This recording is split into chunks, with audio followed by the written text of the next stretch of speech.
Welcome to the 41st Annual State of the City Address. How about that entertainment?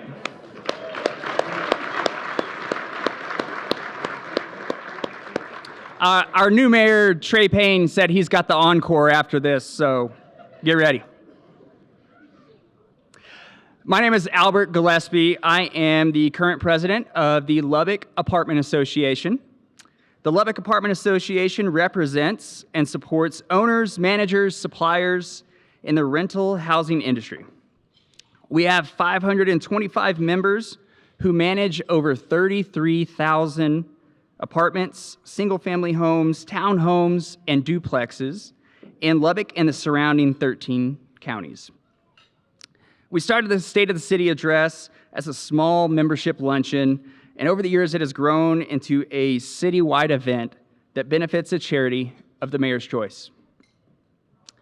I'd like to start the day by recognizing a few groups of people who have been instrumental in the success of the Apartment Association and this event. If you are a current or past LAA Board of Director, will you please stand?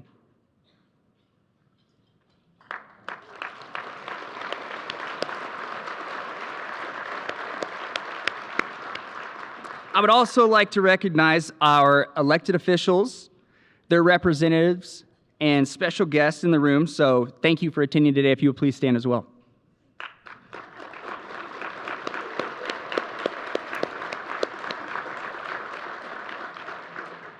Our final group to recognize are our sponsors.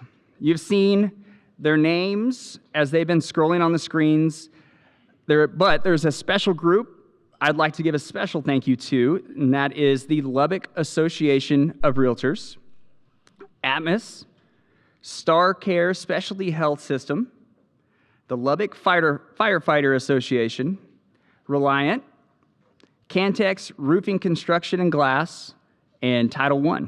Thank you.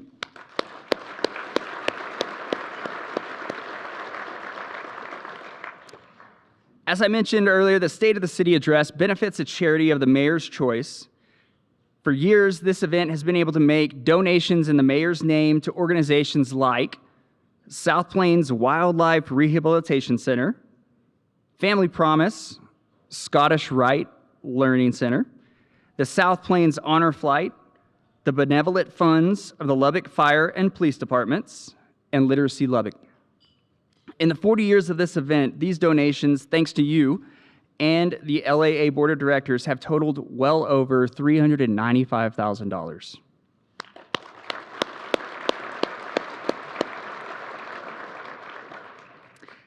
With that, I won't steal the mayor's thunder, and I will let him announce who he has selected as the beneficiary this year. But now that all the thank yous are complete, I will ask you to stand with me as the Lubbock Police and Fire Department Honor Guard present the colors, followed by our Pledge of Allegiance, National Anthem, and prayer.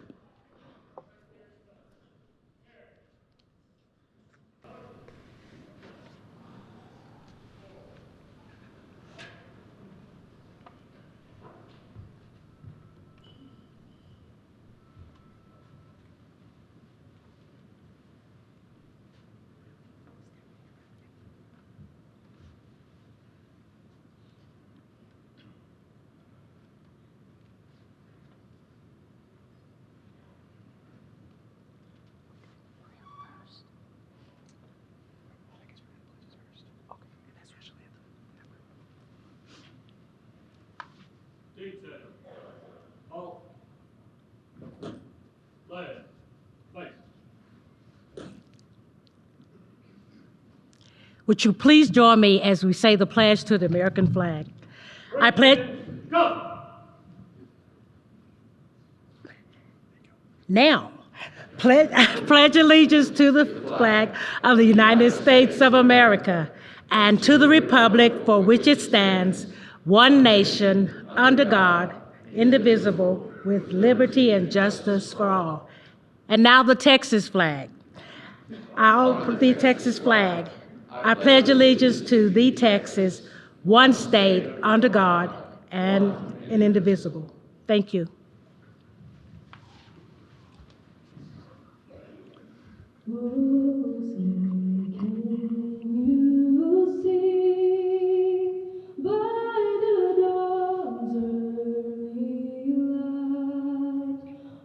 So proudly we hailed at the twilight's last gleaming, whose broad stripes and bright stars through the perilous fight o'er the ramparts we watched were so gallantly streaming, and the rocket's regular, the bombs bursting in air, gave proof through the night that our flag was still there. Oh, say does that star-spangled banner yet wave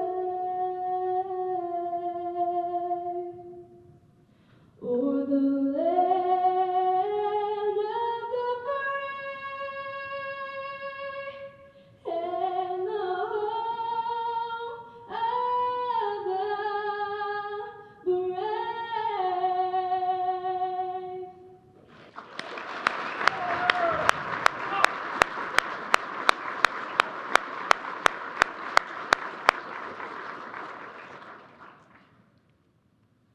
Would you please join me in prayer? Heavenly Father, we gather today under your good and gracious and loving eye to thank you that we do live in the land of the free and the home of the brave. We thank you, Lord, that we have gathered together here in a city where brothers and sisters live together peaceably, in a nation that seems to be divided in so many ways today. That is truly a blessing that we do not take for granted. Lord, we thank you that we're able to gather here as we all seek the benefit and the welfare of this great city that it's our privilege to live in. And we pray, Father, that we come away from today dedicated further to the proposition that we will all make this city the best place for people.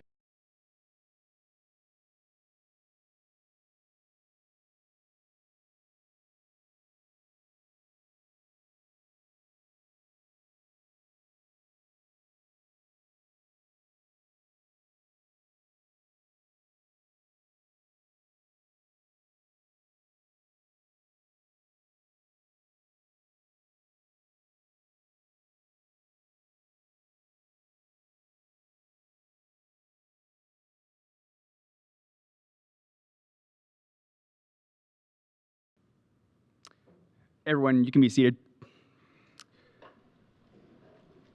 Thank you, Mayor Pro Tem Harris and Councilman McBrayer, for leading us in the pledge and prayer.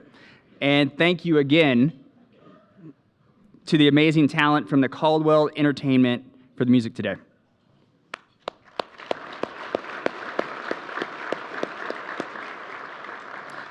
And now, will you please join me in welcoming our new mayor, Trey Payne.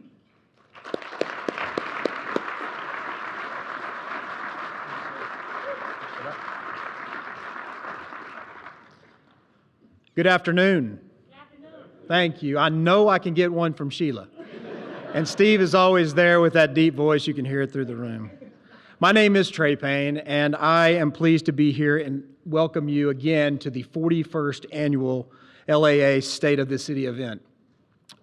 And I still think I'm somewhat new as the mayor. It's been about 9 months, and about week one, they came and said, we've got to start getting ready for the State of the City. I'm like, aren't there other things going on?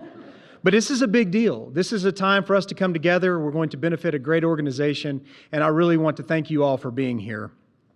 Each year they generously donate proceeds of this event to a charity. And this year, Heidi and I selected Meals on Wheels. Yeah, that's great. And If you're still hungry this evening, you can go over to their event, which just happens to be on the same day, and buy a ticket and go to Mardi Gras and eat as much as you want tonight.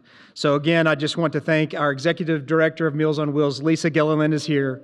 Assistant Director Mary Gerlach and Board President John Drake are all here with us today. Thank you all for being here. Lisa is also my neighbor, so she tries to keep me out of trouble now and again. You know, Lubbock Meals on Wheels has been around for more than 50 years, and they serve, get this, 880 meals every single day in our community. That's 880 meals that go into to the citizens who need it the most in our community, and what a huge endeavor it is, and I could not be more proud for us to be making a donation to you all today. They also have more than 1,600 volunteers. Many of you in this room have volunteered, and they offer, you know, that nourishment and just sometimes a time to visit or a friendly face that comes to their door.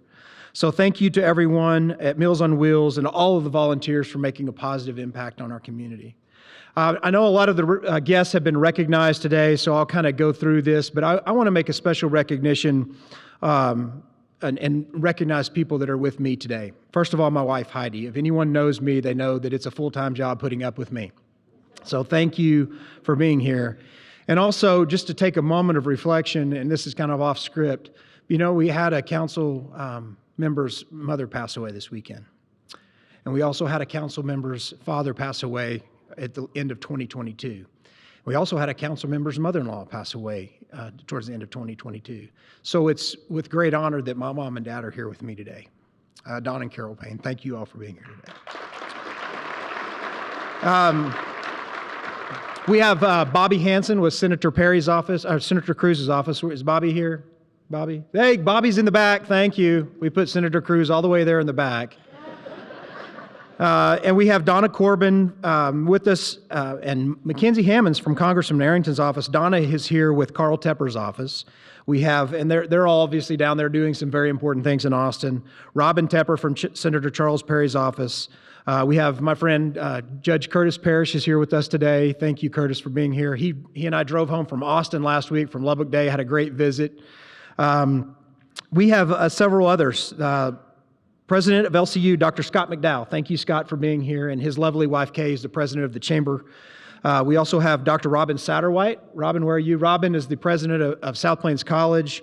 And we also have three of our school superintendents. We have Dr. Kathy Rollo with Lubbock ISD, Dr. Michelle McCord, and Keith Bryant with Cooper. Michelle's with Friendship. So thank you all also for supporting me and being here today. Yes, it's good. Thanks. Very important job in our community. Thank you for all that you do. I also want another recognition. I have my law office family with me here today, and they've been taking good care of me as I'm doing other things at the city. Lastly, I'd like to recognize, I know a lot of recognitions, but that's part of it, right?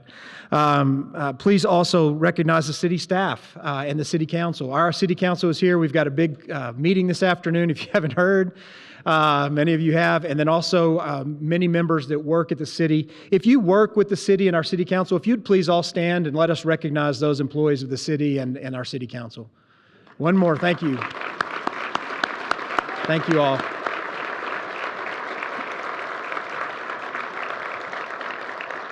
You know, these are the true people that do the work. I get up here and get to speak and look like I get to take all this glory for this wonderful time to have, but those are the people that do the work. So like I said earlier, I've been on this job for 9 months. And I have to say, many people warned me about this job. And either I didn't read it carefully or there wasn't really an accurate job description. But I am learning a lot. So if you'd turn your attention to the screens, I've got a few things to show you.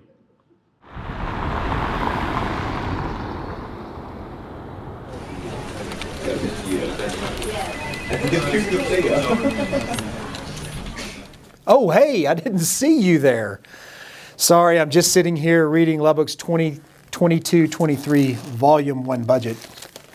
You know, a lot of people ask me what it's like being Lubbock's mayor. Yet, besides reading budgets and volumes, you wouldn't believe what I've been up to these last 9 months.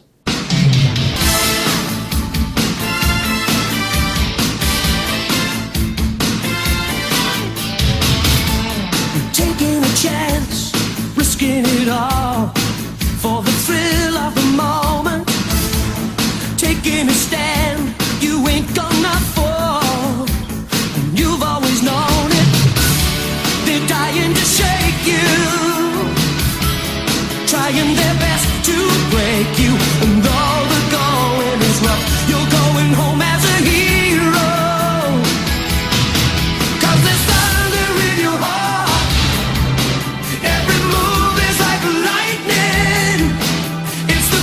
check the carburetor? Did you check the carburetor? There's no carburetor on those things, you know that, right? There's a fire gonna start, and you know they're going under. You hate the dark when they hear you call the thunder.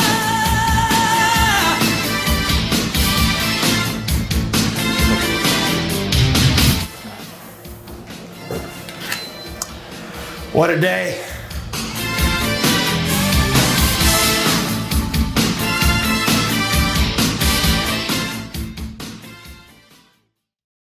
Thank you. We weren't sure if that was going to go over well or not. Supposed to be serious here, right? But in all seriousness, there's been a lot that's going on the last 9 months. We have a city full of talented people. A big thing that happened in November is we passed a $200 million road bond that will position us well into the future. We adopted a no new tax revenue rate to make sure our city taxes remain low during a time when everything, including eggs, seems to be more expensive. We're really focusing on our core services. We're focusing on public safety as priority number one, solid waste, animal services, water and wastewater, public health, and more to better serve our citizens. Lubbock is in a great position as we move forward because there are so many dedicated people and individuals in our community to make this community the best community in the world.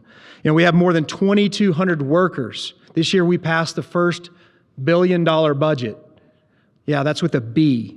We have countless public servants working not only for our city, but for our county, for our school districts, for our churches, for places of worship, for our neighborhood associations, all working together because that's the goal, work together to make Lubbock better. And for this year's State of the City, I'd like to share the stage with a few people who are working day in and day out to make our community better. These are just a few. And I think this is kind of the trend lately. Instead of me up here for the next 45 minutes, we're going to have some people up here that have more knowledge and information and share the stage, and they're standing behind the curtain with me. So at this point, with the walk-up song, I'd like to bring them out. Are you ready? Joining me is Chief Floyd Mitchell. Chief Mitchell has been guiding our Lubbock Police Department since 2019. He has guided us through significant changes and decentralization in our patrol division stations. Next, we welcome Fire Chief Sean Fogerson. Chief Fogerson has been with the Lubbock Fire Department since 1992. Yeah, he's that old, ladies and gentlemen. And he was appointed Fire Chief in 2019. Next, we have Brianna Brown.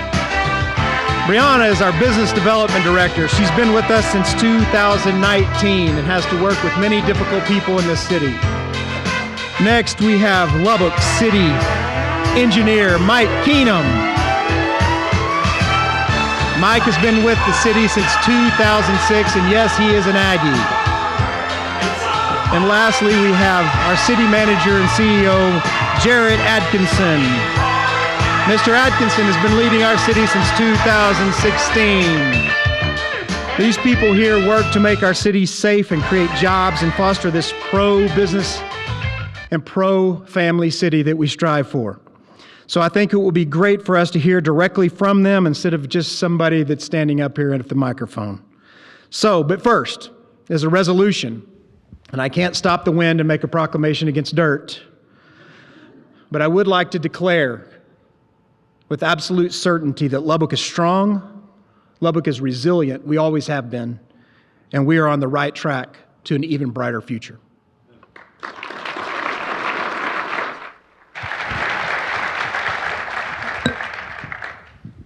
Y'all ready? Yes, sir. Yes, sir. All right, he's ready. All right, so just because Chief Mitchell is right here to my right, we're going to start off. Let's get right into it, Chief. Let's talk about some things, and I may ask this question of all of you. They don't know the question, so let's see how this goes. Things that you saw in 2022 things that you saw that were exciting, and maybe some things that you're looking forward to in 2023 at the Lubbock Police Department. Well, good afternoon, Mayor and everyone in the audience. Thank you for joining us today. Last year was a very busy year for the Lubbock Police Department. Our officers responded to over 260,000 total events in 2022. This is up over 9,000 from the year prior to that. One of the key takeaways that I will let our community know is that In responding to those incidents, we remained under 5 minutes response time responding to priority 1 and priority 2 calls for service, our highest priority calls for service last year. So a little explanation there, because I know there's some language in there not everyone may understand, but explain a little more on what priority 1 versus priority 2 is and how that works. A priority 1 call for service is the highest emergency call for service there is. That could be a traffic accident with injuries, that could be a disturbance where there's a firearm present, any emergency that requires immediate police response.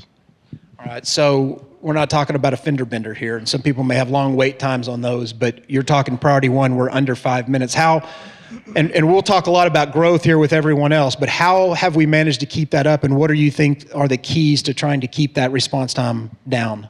Well, it starts with our police officers, the dedicated men and women of the Lubbock Police Department. They are not only employees of the city, but they're residents. They want to keep this community safe as well. You couple that with our patrol deployment plan and our decentralization that was fully implemented last year with the 3 patrol division stations. This keeps our officers within those neighborhoods. They don't have to come downtown to recover property or anything like that. They stay right there, which reduces their response time. All right, thank you, Chief. Appreciate that. Let's turn over to our other chief, Chief Fogerson.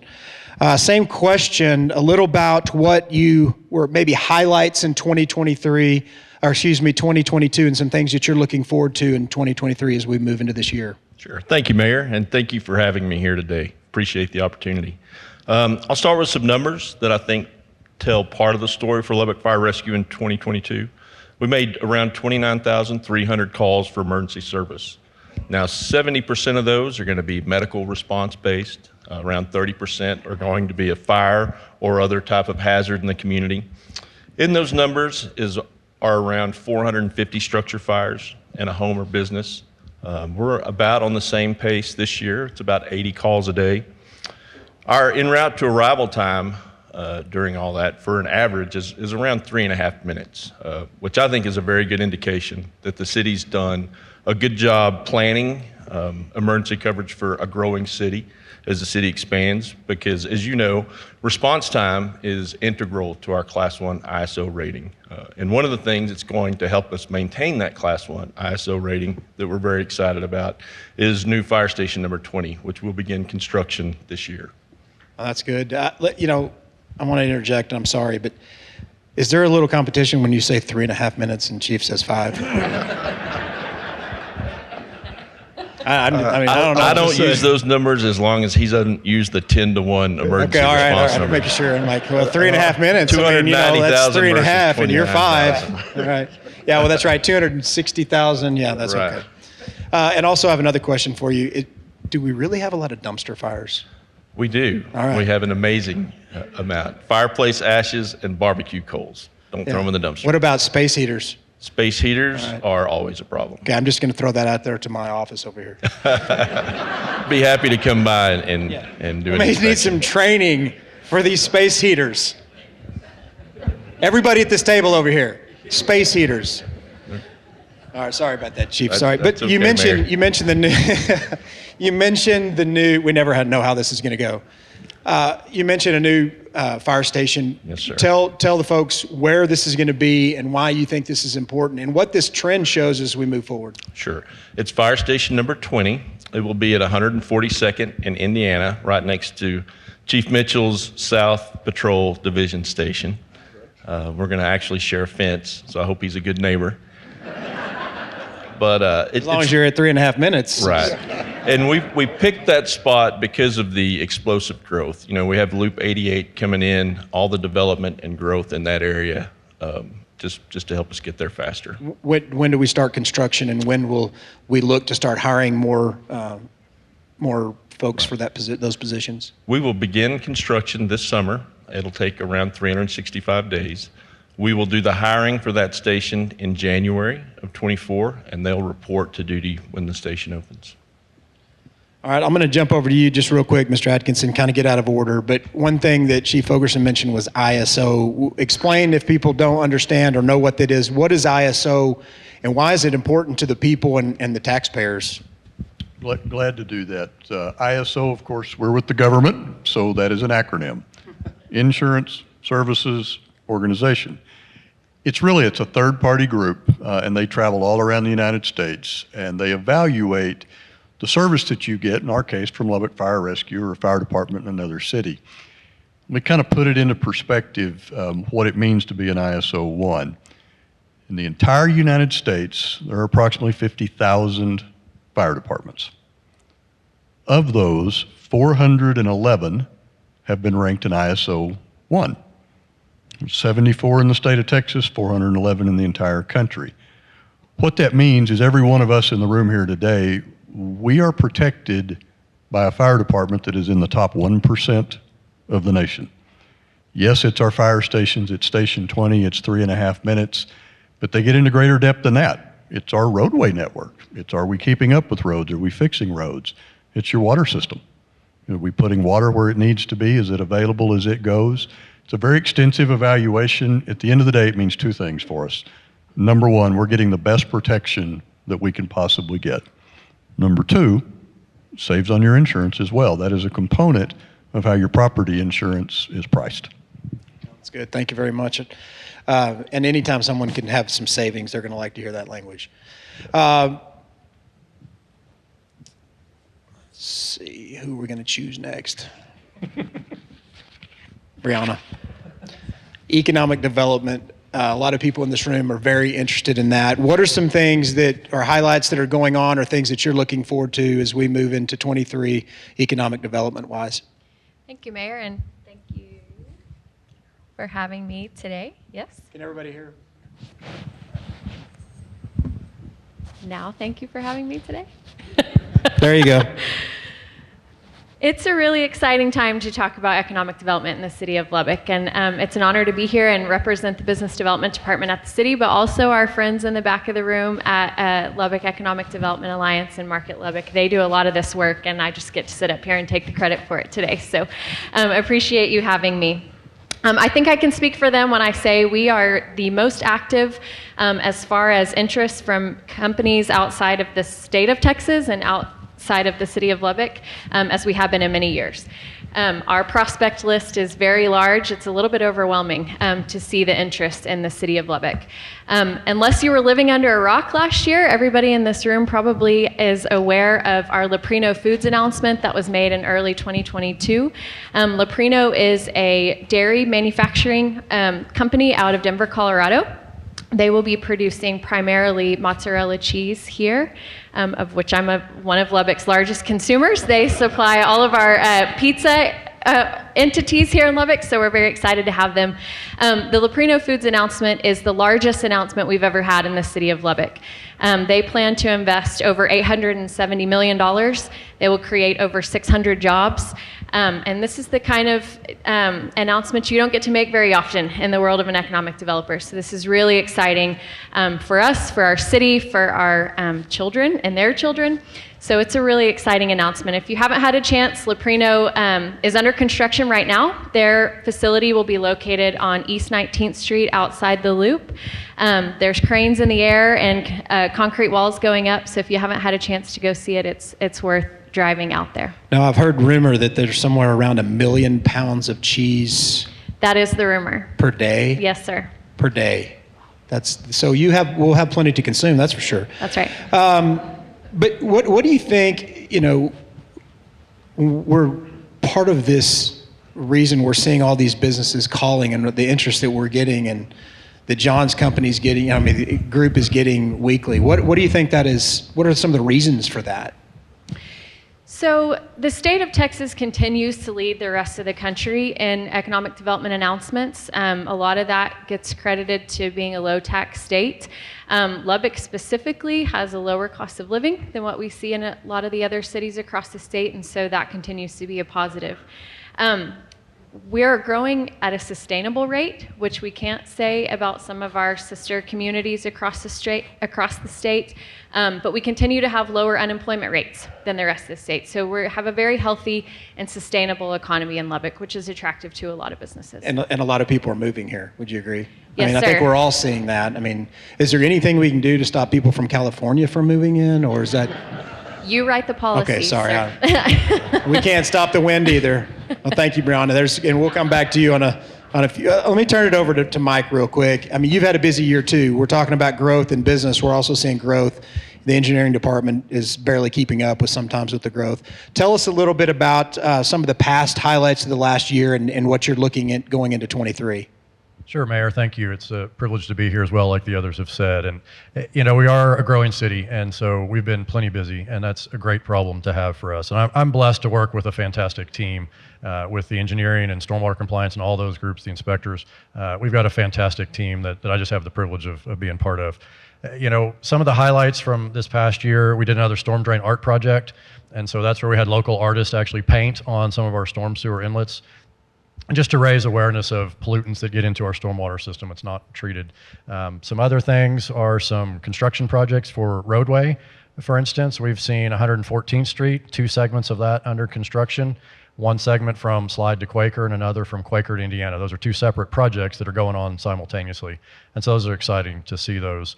As you've talked about the growth and the busyness, we've reviewed over 400 subdivision plans. That includes water, sewer, paving, all of those for some of our engineering staff to keep up with. And again, that's, as we'll talk about, we've seen the growth. We've seen 2,000 new home permits come in this past year, which is crazy busy for us. And it's, again, a fantastic problem to have. Probably one of the more visible projects that we've seen changing the landscape of Lubbock is our new water towers. We call them elevated water tanks, elevated storage tanks. Most people call them water towers. But we've seen because they're water towers. Because they are water towers, yes. Leave it to the Aggie engineer to come up with something way complicated. I have to try to complicate it, yes. It's a water tower, Mike. It is a water tower, yes. You are correct. But we've got 2 of those that are up and operational. We've got 2 of them that are currently under construction, and we'll have a 5th coming up in another year or 2. So we'll have 5 citywide that's obviously changed the landscape. And I personally think they look pretty nice. So a couple of things people may want to know. When do we anticipate 114th will be completed, done, over, so the cones are gone? So that's a weighted question, of course. That's why I ask it. So the segment from Slide to Quaker, the part that's in front of Vintage and the Falls and HEB, that's contracted to be over in November of this year. So we're hoping that the contractor will be a little faster than that, but they're contracted through November. And then the segment from Quaker to Indiana is lagging behind that by a couple of months. And then going to the water towers, we're putting those up, and that's actually a large investment for us. What's the benefit to us? To the average citizen that just sees them going up, what's the overall benefit to us long term? Well, I was going to say, if you stand behind it during the dust storm, you're blocked by that, but that's not why we built them. Primarily there to stabilize system pressure. Right now, citywide, with your water pressure, when you turn on your faucet, it can vary. We use pumps to do that, and that costs a lot of money for electricity and energy. And so these towers will provide a constant pressure, if you will, throughout the city. And so if we have power outages, system pressure is still maintained. And because of the energy savings, they'll pay for themselves within 5 to 7 years. And so that's pretty amazing. Just with the pumping electricity cost alone, those savings will pay for themselves pretty quickly. I think everybody likes to hear when we can save money for sure. And I'm going to come back to you just in a minute, and we'll get to some of the street questions and the street and road bond questions. But I'm going to go over to Mr. Atkinson for a minute. I'm sure it's very exciting when you, as a city manager, when you get to begin working with 4 brand new city council members.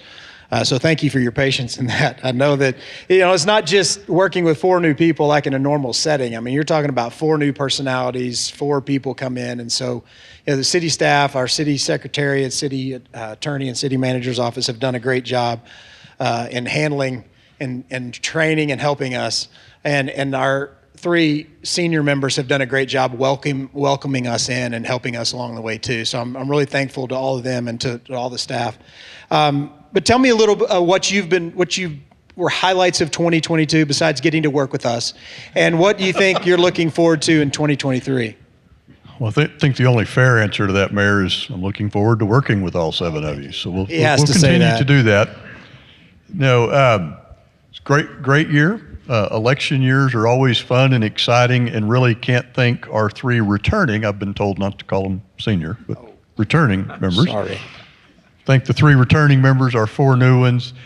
You know, a lot of what the city does, sometimes why do we do it? What did you do? What does it make sense? Well, we elect people to represent and to lead us.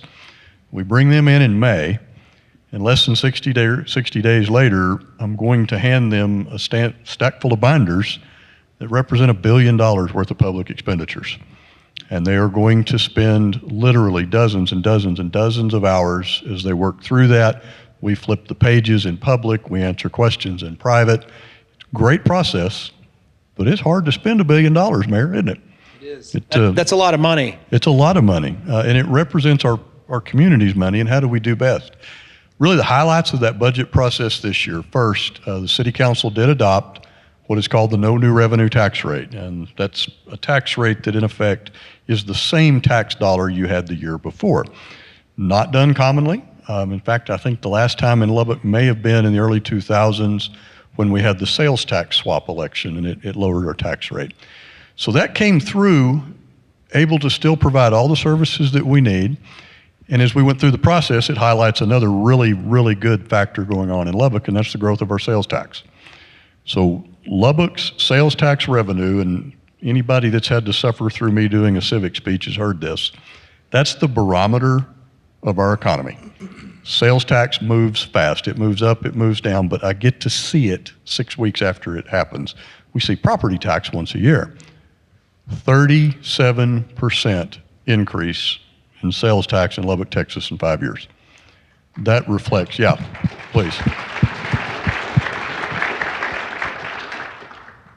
That reflects that level of activity and spending and investment that's going on in our community, and we see it everywhere.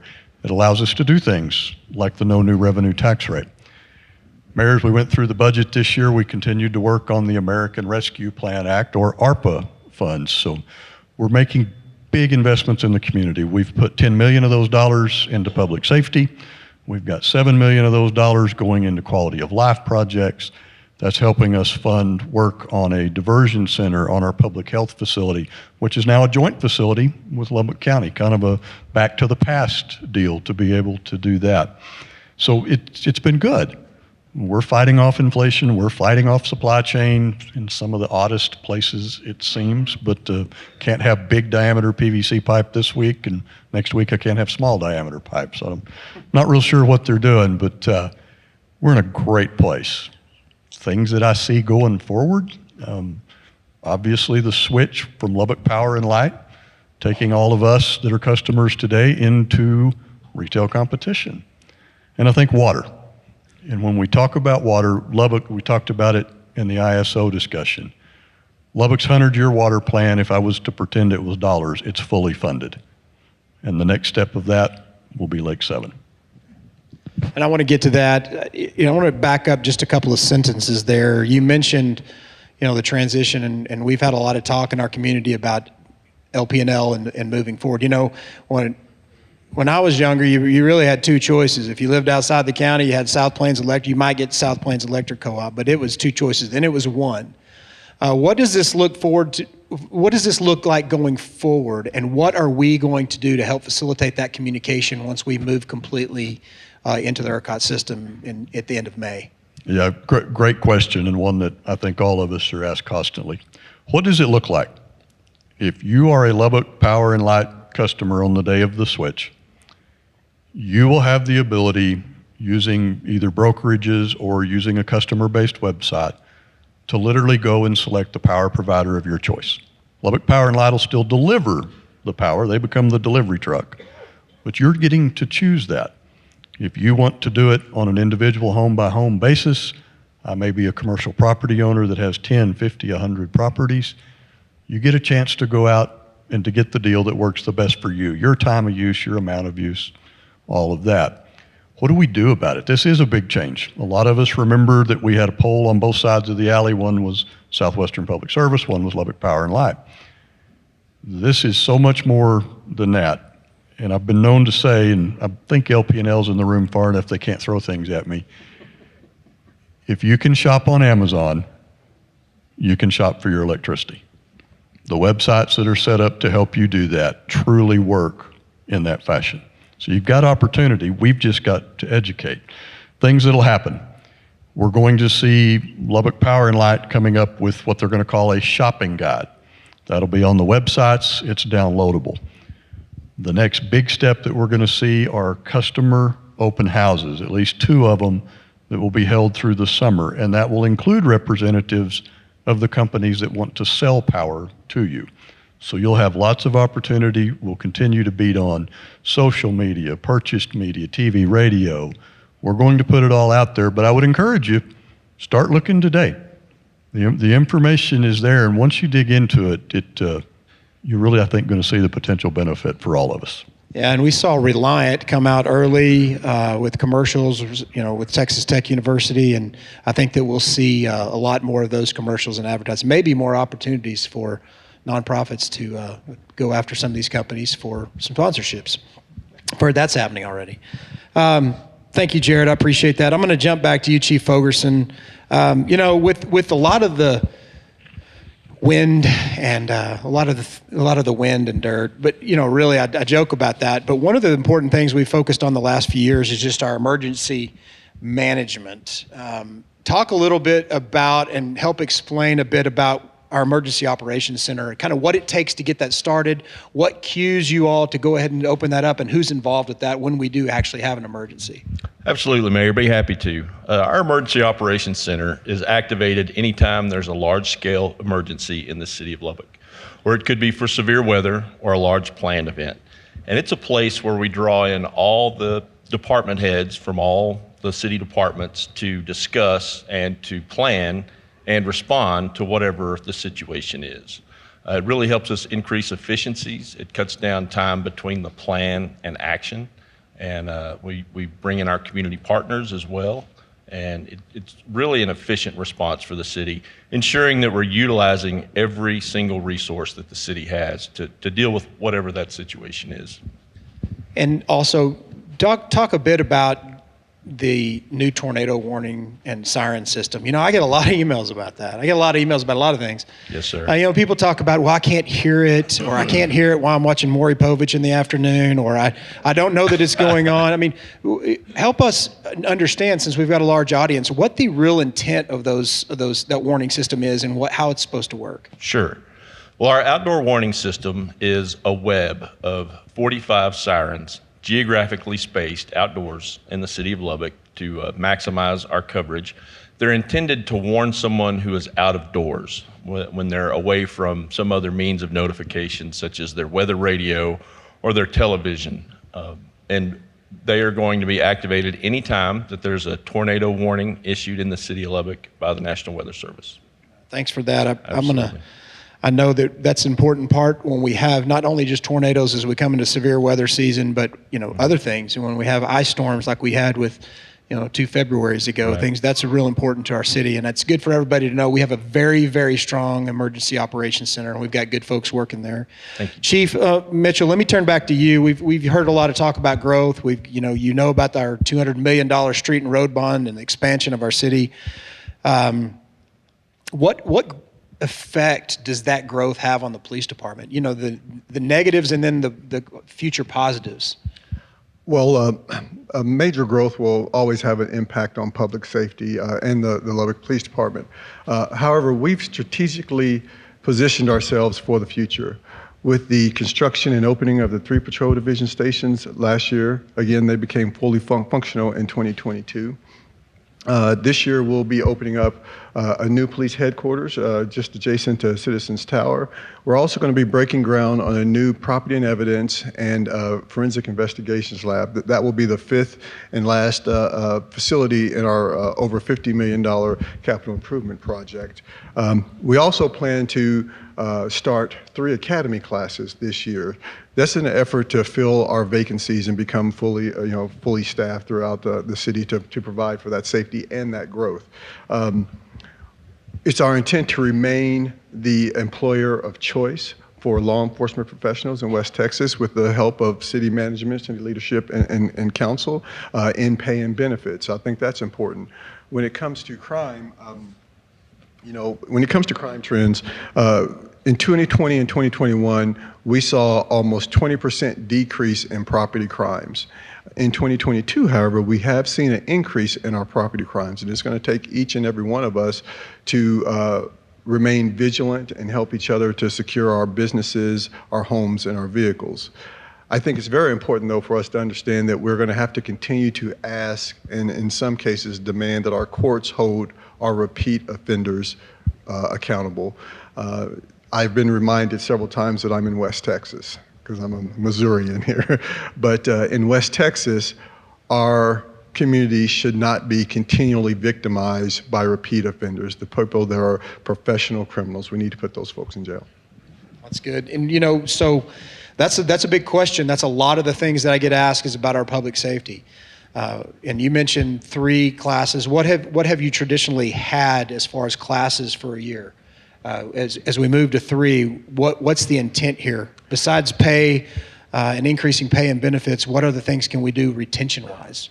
Well, like I said, we have all these brand new facilities. That's attractive to people, the pay and benefits, and just having the opportunities for people to advance through their careers and having the opportunity to learn different trades while they're part of the police department. You can come on Lubbock Police Department and go into K-9, you can go into investigations, you can go into mounted patrol, you can go on motorcycles. There's so many things you can do. So just like Sean, we try to show everyone that it's just not one career path. There's many careers within the single department. And I think it's important for people to know that this is a trend as far as people not going into law enforcement. This is a trend nationwide. I mean, we met with DPS a few weeks ago, and they're down 600 troopers across the state. So as people, we can help encourage and foster, and we have a really strong community. Would you agree on supporting our We do. We have Absolutely. We have a very strong community, and I try to tell people, especially when it comes to women and minorities, people of color, that this has been a great career for me. I've been in for over 30 years. It's helped me provide for my family, and it is a great career. We have to communicate that to our public. Yeah, and to our younger generation for sure. Thank you, Chief. Brianna, I'm going to turn it back over to you in the middle. Tell me a little bit about this. May be interesting to the folks out here about our workforce. I get that question a lot. When businesses are looking to come to Lubbock and they're calling John's office and going, "We're looking here," what are some of the things that, besides our growth, what about our workforce that benefits those businesses? Yeah, thanks, Mayor. I'll start kind of circling back to sustainable growth. Sustainable growth is critical. Not growing so fast that you have people coming in and nothing for them to do, right? Our unemployment rate as of last month was 2.9%, which is significantly lower than the nation for sure, but quite a bit lower than the state as a whole as well. And so it's pretty easy to say that if you want to have a job in this city, you're probably working. That being said, our team at Leda and Market Lubbock added 2,000 new jobs to our community in the last 12 months. And so as jobs are being added, we find that people are coming in to take those jobs, whether that be from our surrounding communities that are either commuting in or moving in to be closer to services, or coming from states like California, much to your chagrin. No offense to Californians, none at all. Yeah, It was just a joke. But also from New Mexico. We're seeing a lot of people moving in from New Mexico and taking these new jobs, which is exciting. We also provide a quality of life that employees expect. You know, my friend John Osborne in the back of the room likes to say that this workforce of today chooses where they want to live before they have a job or before they even think about looking for a job. And so it's critical that we provide an environment that people want to live in, they want to enjoy doing things in, they want to raise their families in, and, you know, invite friends to come visit. And so, you know, my department specifically, we focus a lot on downtown redevelopment. Our council. Let me jump in right there. That's my cue, right? Surprise question. Surprise question. She doesn't know. So we've got a lot of college students here, right? And I think Dr. Rice Spearman is here with the Health Science Center. I think our Texas Tech delegation is in Austin for Texas Tech Day. But we have, I think, upward 42,000 students that they'll be looking over the next couple of years, right? Didn't we hear 42,000? At Tech, combined, Right. we're That's over not- 50,000 higher ed students in Lubbock. Yeah, 50,000. That's not including Lubbock Christian. That's not including South Plains College. That's not including, just the that's a lot of kids. That's why the driving is so great in Lubbock. What are we doing to keep them here? Because I've got 4 daughters and I've got some that are going to be graduating, and I want them to stay here because I want them to have babies and I want to be a grandpa and I want them to stay in Lubbock. And what are we doing to help foster that to where kids want to stay and we have jobs for them here in Lubbock? One of those things is downtown redevelopment. It is really difficult to find a growing city with a growing young workforce that doesn't have a thriving downtown across this nation. And so that is an area where we've been very fortunate that the City Council is very supportive of focusing on. And we've got a lot of exciting things going on in our downtown. It's a mile away from Texas Tech University on the street. That's the entrance to Texas Tech University. And so it cannot be ignored how important our downtown is. Outside of Texas Tech, if you've been downtown either at 7:45 in the morning or 5:05 in the afternoon, Monday through Friday, you've probably noticed about 1,600 additional 18 to 40-year-olds coming in and out of South Plains College.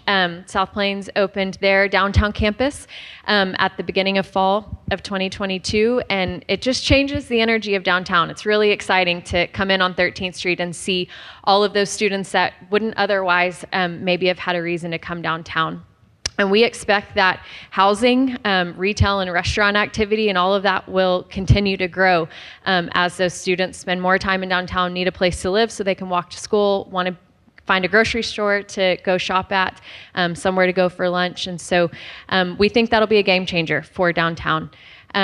We're also looking at developing a civic park at the former Lubbock Power and Light location. If you've been down Broadway recently, you've probably seen we've just finished our demolition on the future park site and have 2 very active citizen-led community groups that are working on fundraising and oversight of that project. That's another game changer. That's something when we travel to Fort Worth or to Austin, to Houston, that's where you want to take your family, is that community park, that kind of heartbeat of the city, and we're missing that. And so we're looking to bring things like that to downtown Lubbock to keep those students here. Thank you, Brianna. Jared, I want to just jump over to you real quick. Surprise question. What else besides these things Brianna mentioned, what else besides our workforce retention, what other things make Lubbock so attractive and what we want to do to help foster that attractiveness to businesses and families? Well, I think first, we're Lubbock, and they should want to be here. But in all seriousness, think about this. Lubbock Mayor is now over 140 square miles in the city limits. We have opportunity here. We have space. We have the resources. We have the human capital. We've got the environment that grows and nurtures that. We've got a council that certainly this year and years before, we've continued to invest, in that quality of life. And we've mentioned several times the prospects that are lining up over at Lubbock Economic Development Alliance. And the thing that strikes me when I look at those just covers from A to Z. A lot of that is not industry that we think we're used to seeing, and I think that's great. It's adding something new, it's new opportunity, new reason to stay, and it keeps going like that. That's good. Thank you very much. And it is crazy to me when they tell me we had somebody else call about so-and-so business or something else is going on. That's what's been completely surprising to me as a West Texas kid growing up. This is out here in the middle of nowhere. That's not how it is anymore. We're seen in a different light, and that's good for all of us in this room, and it's encouraging. Mike, I haven't forgotten about you. I'm sorry about the water tower comment earlier. Not a problem.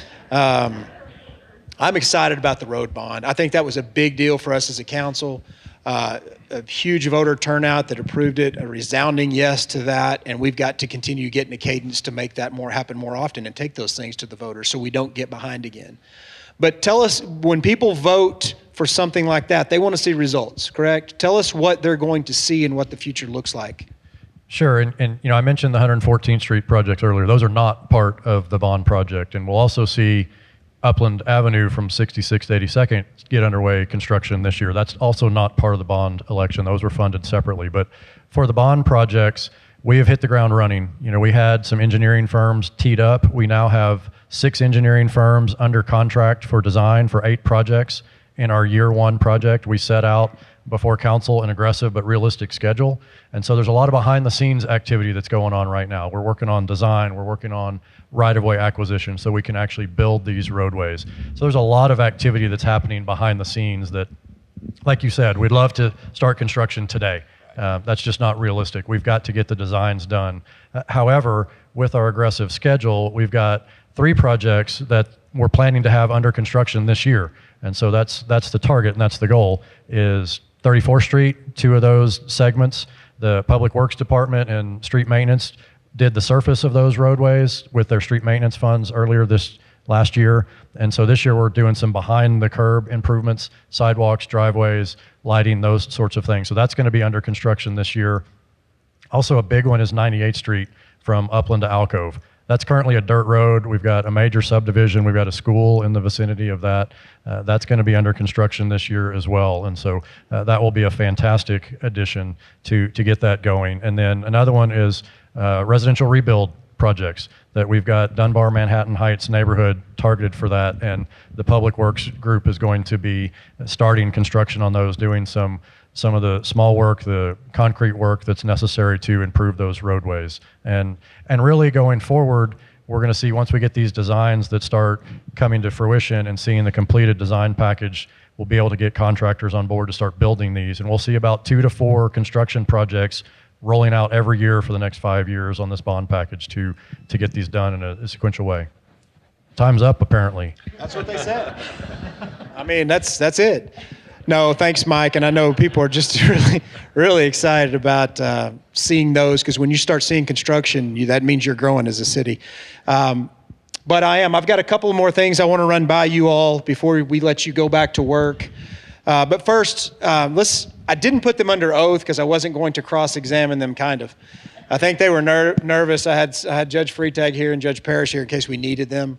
But let's give them a round of applause. What a great job they did.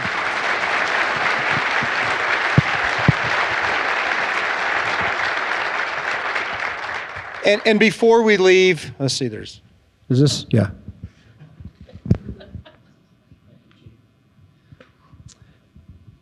Before we leave, I want to let everyone know that it is truly one of my greatest honors to be able to serve as your mayor. These past 9 months have been a blur. Sometimes you just don't know where you're coming and going. You're just doing the best you can. And people ask me all the time how it's going. I say, well, there's not really a balance sheet at the end of every month where you can look and say, okay, we had a really good month or a bad month. You just try to do the very best you can, and you work with the people, and we have such a great staff. And so it is really my honor. And I get reminded every day of what makes Lubbock so special, and that's the people. That's the people, the resiliency, the people that work and play here, and it's just the best place on earth to me, and it's where I've chosen to raise my family, and I'm so excited to hear about the growth. I hope you're excited to hear about all that's going on in our city with me. And with that, I will let you go about your day. Thank you again for being here, and again, we're strong in Lubbock, Texas. Thank you very much.